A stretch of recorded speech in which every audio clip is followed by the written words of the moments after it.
Well, welcome back, everybody. It has been quite a while since we've done a video for you all. Um, this is Sam again from Fly Vegas and FSAirlines. Today we're going to talk about single-person virtual airline operations. I noticed there's a lot of single-person virtual airlines out there, and in fact, Fly Vegas is quickly becoming one of them as pilots have either moved on to other endeavors or they're just too busy right now to fly much. So we're going to talk about how one person can run a virtual airline without it being totally boring.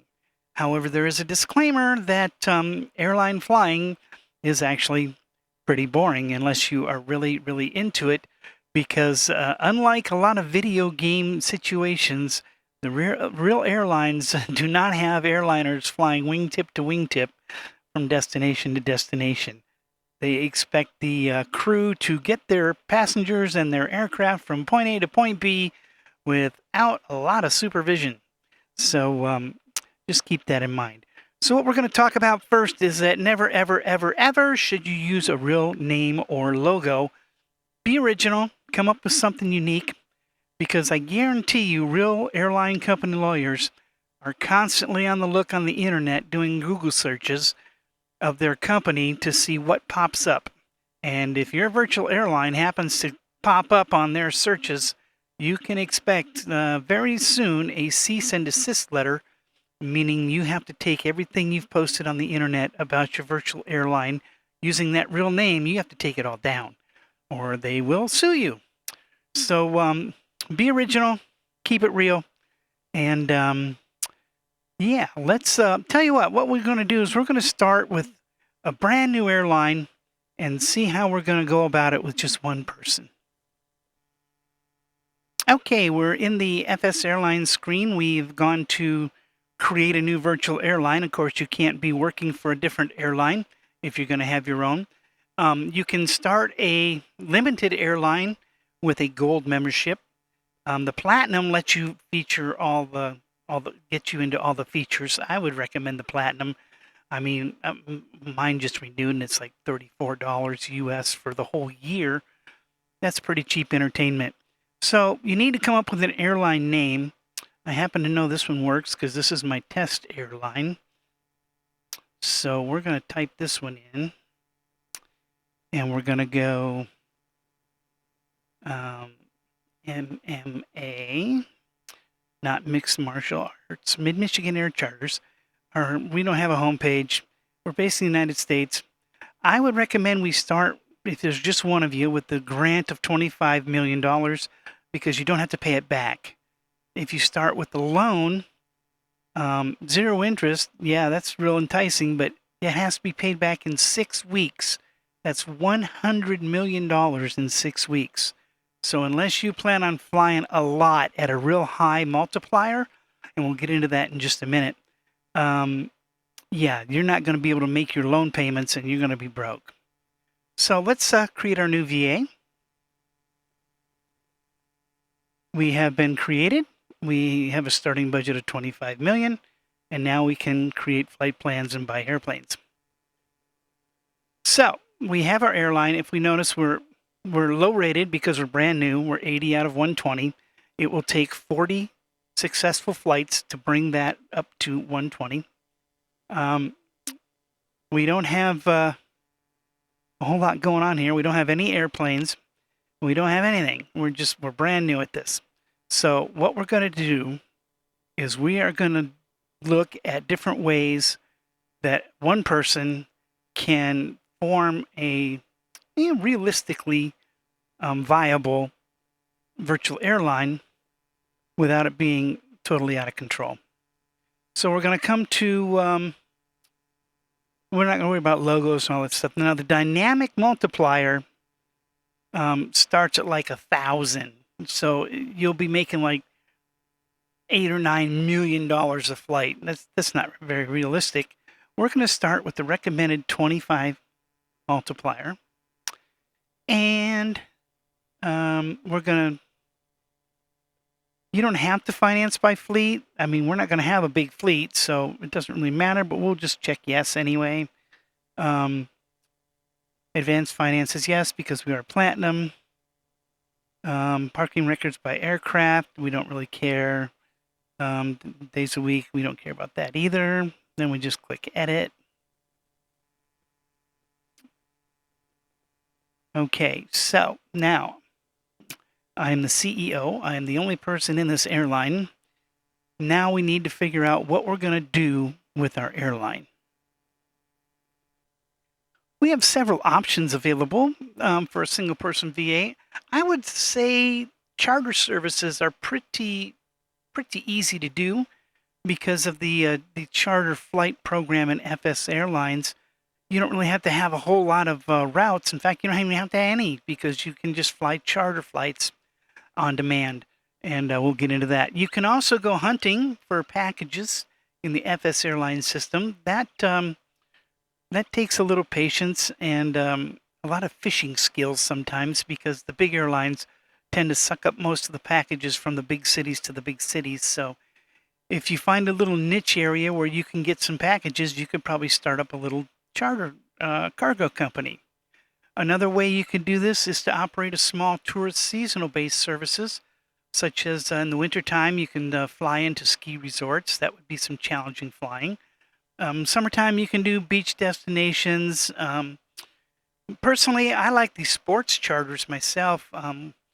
Currently at Fly Vegas, we're flying both the Detroit Tigers and the Oakland A's around to match their real world schedule. And in the very near future, we'll be flying the Vegas Golden Knights and the Detroit Red Wings.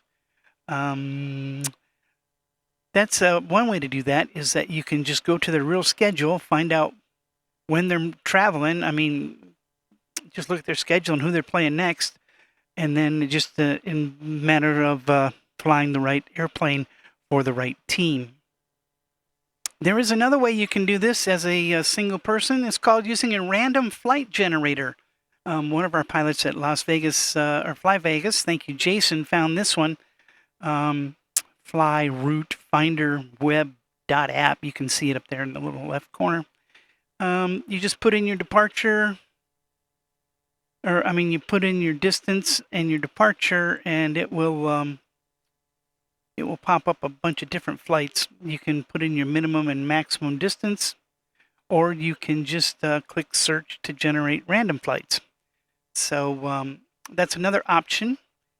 If you don't feel like you want to make a structured flight route, because let's face it, there's one of you. What's the point of having an entire hub-based system if there's nobody there to fly it? Eventually, I'm hearing through the pipeline that there will be automated pilots that single operators can manage. It would then become more of an airline managing program than having to fly every flight yourself. But that is taking a lot of work for Mr. Joe, and that is still in the works. So there's some options for you. We are going to take a look at flying a sports team with only $25 million. Okay, a quick Google search popped up this on Reddit. It's from a year ago, so it's fairly current. This shows approximately what airplanes each NHL team charters. Well, we only have $25 million. And so it also depends when you're doing your own virtual airline on what you like to fly. There is no point in you flying an airplane that's either above your skill level or something you just don't like to fly. So if you don't like to fly jets, don't fly jets. If you'd rather just fly Cessna Caravans or Beechcraft King Airs, there is nothing wrong with that whatsoever. So in fact, most airlines start small. Wheels Up started with nothing but King Air airplanes. So we're looking at this. We see our Detroit Red Wings. They own their own plane. Then they've changed from an MD-80 this year to a Boeing 737, and that is actually operated by Olympic Air. They fly both the Detroit Tigers and the Detroit Red Wings. Football teams, of course, need much bigger airplanes because it's a much bigger production to move.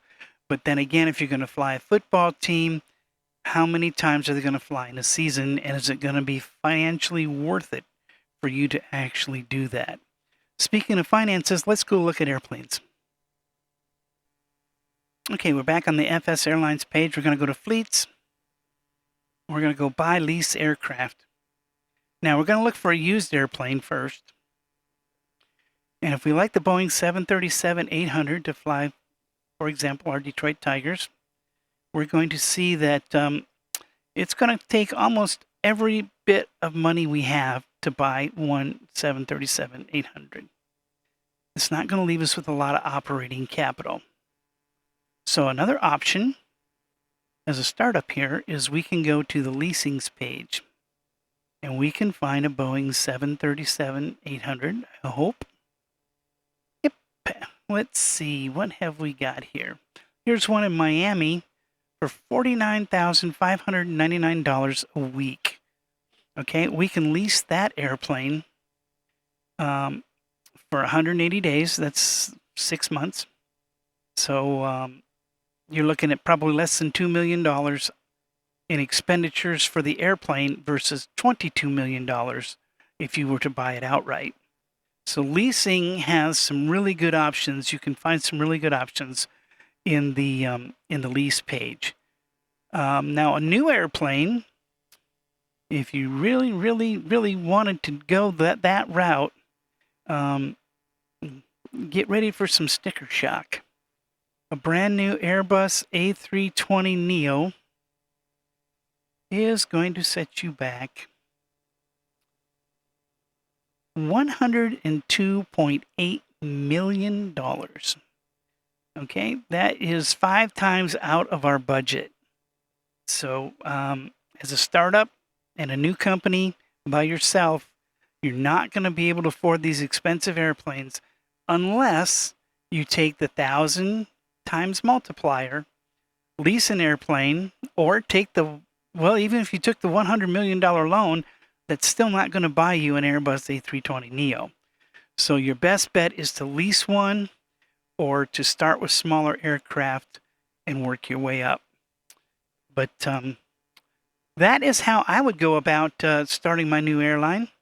I would go with charters. I have a wonderful little place set up in one of our fleets in Fly Vegas that I fly a Quest Kodiak about 18 miles over water out to a place called Mackinac Island, and then that connects with our CRJ service, which gets people down to Detroit, which hooks up with the bigger airplanes, blah, blah, blah. But there's all kinds of ways to go. You can even go float plane operations if you like to fly float planes. FSAirlines does that as well. There's all kinds of ways to go about this, but I would say go charter, because if you go charter, you don't have to spend hours and hours and hours making flight routes. Now, if you wanted to get into the more realism part of the deal, for example, we have a fleet, we would need an office. The first thing we want to do is look at our fleet. Where is our fleet located? We don't have a location yet. We're going to locate it out of the airport that I learned how to fly real airplanes at. MBS, Saginaw, Michigan. Okay, now we have our fleets based in Saginaw, Michigan. Now, of course, we would need an airport center. So we want to build a center. We just need an office. We're not really going gung-ho here. We just need a place for people to check in, a place to do our book work. So, we just get a $5,000 a month office. And now we have an office open at our home airport. And we need an airplane. We'll go back and worry about that in a little bit. But I'm just trying to get you guys through some of this stuff real quick without being too lengthy. And I would definitely look at leases and try to keep your multiplier at 25 if you can. Because, like at Fly Vegas, at one point we had like $15 billion. At what point is enough is enough? You need enough money to operate your airline, but there's no extra points for having $20 billion in the bank because you can't spend it. Oh, speaking of spending money, I don't know if any of you guys know this. If you go to belongings, you can spend your your money you get paid as a pilot on stuff. I've been at this a while over at Fly Vegas. I've got a little Toyota. I've got a Sun Tracker pontoon boat. I got a cottage on the lake. And I got a Dodge Ram pickup to tow my boat with. All that stuff you can find over here in the Go Shopping, where you can find all kinds of goodies to spend your money on. So don't be too bummed out if you're the only person in your airline, and above all, don't lower your standards to bring on other people that will try to make you do what you don't want to do. Set up your business plan and stick to your guns because it's obviously what you want to do. So do what you want to do and see if you can make it work. So you want to formulate your business plan, decide where you're going to operate your business, set your starting business, set your profit multiplier, go find an airplane, and start flying. Go have some fun. Thanks for watching. I hope this helps a little bit. If you've got ideas for new videos, please post them. I don't ever monetize my videos, which is why a lot of times I run background music because it doesn't matter because I'm not out to make a buck off a YouTube video. I do this to try to share knowledge and help keep people interested in flight simulation because, like for those of us that no longer can fly, this is the only way we can get our little flight fix. So once again, thanks for watching. Appreciate it all. You have a great day. Keep the blue side up.